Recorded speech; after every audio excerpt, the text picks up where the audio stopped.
એકમ 13 છે પપેટ્સ. એમાં પાના નંબર 100 ઉપર આપણે તમને ટીવીમાં બતાવે ને ભાઈ, મોબાઈલમાં તમે જોયું ને કઠપૂતલીનો ખેલ, કે પેલા ગામડાઓમાં ચોરાઓમાં આવો કઠપૂતલીનો ખેલ થતો હતો, બરાબર.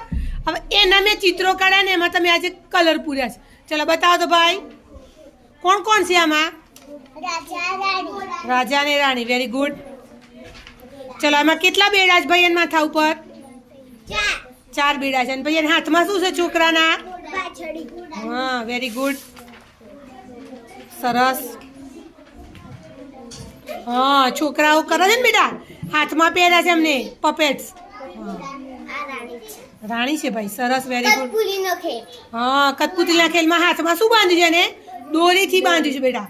અને જેમ જેમ હાથ હલાવે ને એમ એમાં કઠપૂતલીનો ખેલ થાય. Very good. ચલો જીનલ બતાવો બેટા તમારું. Very good. હા.